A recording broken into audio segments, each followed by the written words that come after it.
There and welcome to Broadband Deployment News. Today I'm going to be talking about SpaceX and Starlink. So they've announced that they're going to come out with a premium service, but then right on the heels of that there was a little mishap that shows how challenging and expensive an endeavor is that they're engaged in. So I'll be right back.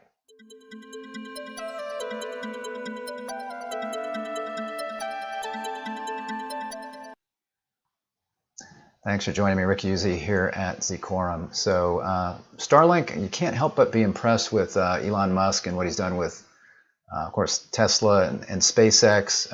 Working closely with NASA as far as launching astronauts and looking at going, out into space and interplanetary travel, doing all kinds of things that somebody like Elon Musk you would expect from, somebody like that.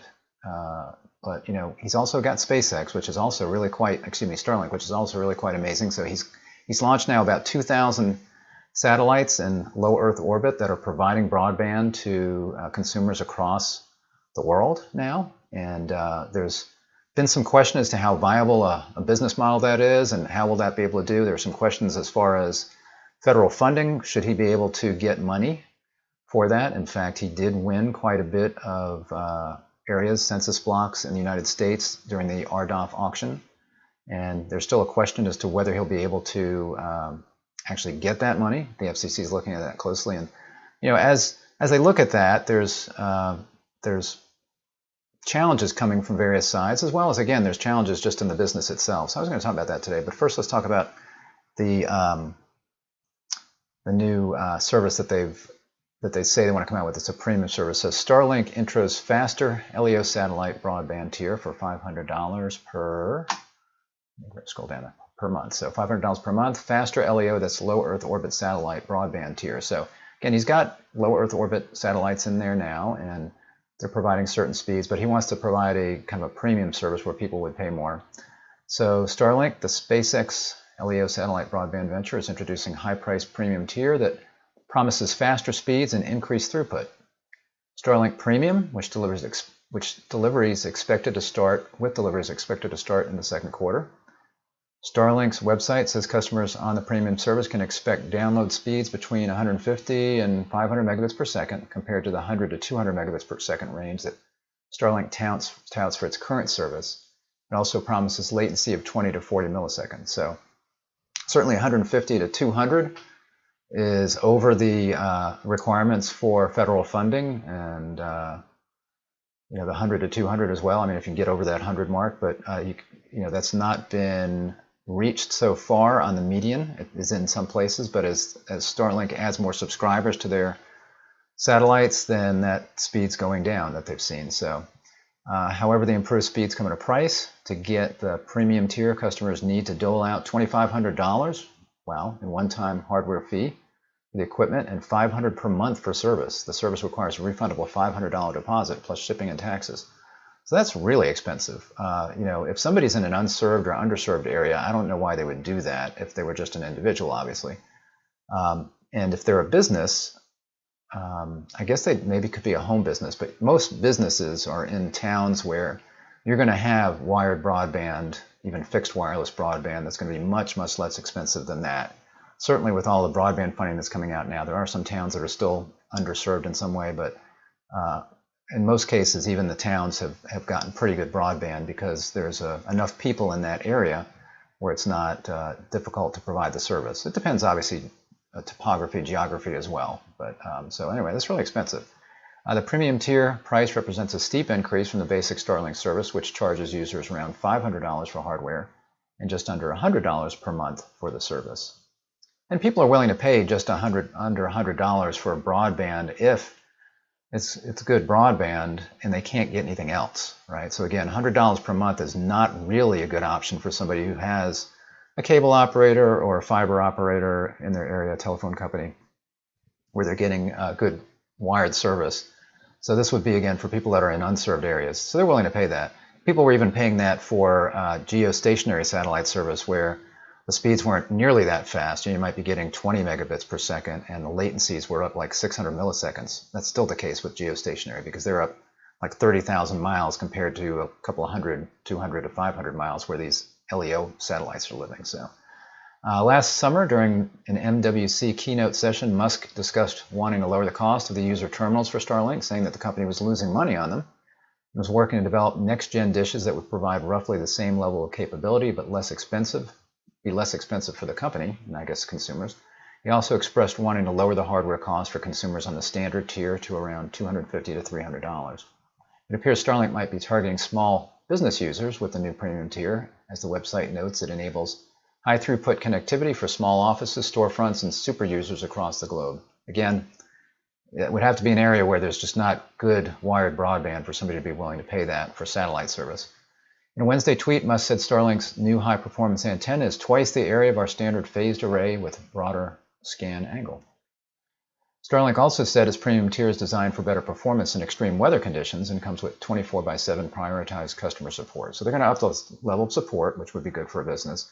And there are some concerns about weather. I know, like if it gets really cold, or maybe it was really hot. I think it was really hot, like in some areas, really hot that things would overheat and people would lose their broadband internet during the real hot part of the day. Now that was in some really extreme locations, and they may be looking at that as well as being something that they can fix. And again, here's something about how their speeds have gone down. So Ookla analysis of Starlink's LEO broadband service performance in Q3 2021 showed median download speeds dropped 87.25 megabits per second, down from 97.23 megabits per second in Q2. So both of those are under 100, which the test and measurement company said could be a result of adding more customers. And that is most likely the case. As they add more customers, there's obviously more demand on that. And in some cases, places in Europe, places that launched later, say northern hemisphere versus southern hemisphere. I think a place in New Mexico was getting the highest was 150. They were as far as across the country. And then places further north, I think it might have been Michigan, where it was first launched, they were down in the 70s or 80s. So as they get more customers on board, that is going to impact the speeds. So that's an interesting bit of news. But unfortunately, just a few short days after that, this happened. So geomagnetic storm may have effectively destroyed 40 SpaceX Starlink satellites. They ducked, and now they can't achieve orbit. The ducking part is that's part of what they call when they're getting the satellites up into orbit. Elon Musk's satellite internet service, Starlink, just got dealt an expensive blow. Yes, about, I believe, $62 million is what one of those Falcon 9 launches cost, so that is an expensive blow. So this is not like, you're going to go lay fiber somewhere and you have a little mishap and something happens, you cut the fiber, you have to bring somebody in to fix it. I mean, this is really significant when something like this happens. The company is currently estimating that 40 of the 49 Starlink satellites it launched on February 3rd will be destroyed because of a geomagnetic storm. SpaceX recently crossed the 2,000 satellite launch milestone and has plans to launch 12,000, if not a great many more. They're actually shooting for 30,000. So losing 40 of them may not be a huge deal in the grand scheme of things. Still, that's the vast majority of an entire Falcon 9 rocket Starlink launch capacity burning up in the atmosphere. And Starlink is trying, they would like to use their Starship rockets, the bigger ones that they're using for big payloads into space. They want to use those for Starlink where they can get up 100 or more satellites at a time. Now those have experienced some challenges with some engine, it was mostly on landings when they were coming down, the engines are not firing all at once, or something where the rocket launched okay, came down okay, and then at the very end did not land and crashed and burned. So they've had some issues there. But I thought I'd read this blog post on basically what happened. So on Thursday, February 3rd, Falcon 9 launched 49 satellites to low Earth orbit from Kennedy Space Center. Falcon 9's second stage deployed the satellites into their intended orbit with a perigee approximately 210 kilometers above Earth, and each satellite achieved controlled flight. SpaceX deploys its satellites in these low orbits so that in the rare case any satellite does not pass the initial system checkouts, it will quickly be deorbited by atmospheric drag. While the low deployment altitude requires more capable satellites at a considerable cost to us, it's the right thing to do to maintain a sustainable space environment. So they're kind of spinning this a little bit because they do, and you'll see here in a minute, they're getting a lot of challenges on space junk, and I guess visually for astronomers, those kinds of things being an issue. Unfortunately, the satellites deployed on Thursday were significantly impacted by a geomagnetic storm on Friday. These storms caused the atmosphere to warm and atmospheric density at our low deployment altitudes to increase. In fact, onboard GPS suggests the escalation speed and severity of the storm caused atmospheric drag to increase up to 50% higher than during previous launches.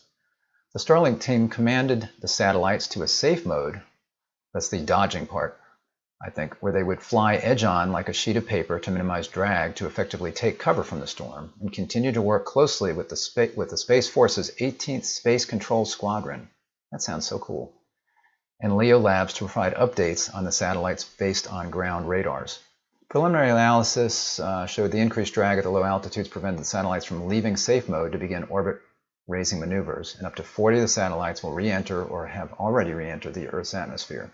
The deorbiting satellites pose zero collision risk with other satellites and by design demise upon atmospheric re-entry, meaning they burn up, meaning no orbital debris is created and no satellite parts hit the ground. This unique situation demonstrates the great lengths the Starlink team has gone to ensure the system is on the leading edge of on-orbit debris mitigation. So they say here, as you can see, SpaceX is taking this opportunity to tout how little its satellites impact the skies, something that's been in question this past month, as a new study furthers the concern that Starlink satellites are leaving streaks across astronomers' images as they orbit, and could be preventing us from identifying dangerous asteroids. And those streaks they're talking about, this is an example of that. This was back from 2019, and just a little image here that you can see. So this is the kind of thing that they're talking about, obviously time-lapse kind of image, where astronomers, they don't want to see these streaks. They want to be able to see stars. They want to be able to see asteroids out there that could be colliding with the Earth at some point. So they have a concern about that. Now, Starlink, I remember they did come out and they started painting, putting some kind of non-reflective paint on their satellites. So that might have been prior to that. But people still do see these, especially after the launch when they're still kind of low. They haven't reached their full orbit. You can still see those. But there's still a concern from astronomers as well, and not just astronomers. You've got here, NASA warns that Elon Musk's SpaceX internet satellites could stop humans getting into space. So there's a lot of space up in space, but they're concerned that, with all of these low Earth orbit satellites up there, that could make it even harder to get things launched, especially if one of the concerns is if something crashes into something else, then you've got just debris everywhere, and that's going to really cause a problem because that's not something that's going to be easily tracked. NASA's raised concerns about SpaceX mega constellation because of the risks of collision in Earth's orbit. The American Space Agency told the Federal Communications Commission that it had worries about the potential for a significant increase in the frequency of conjunction events and possible impacts to NASA's science and human spaceflight missions, which is interesting because NASA is working with SpaceX on human spaceflight, right? So they're more concerned, I think, about these broadband satellites and the quantity of those up there.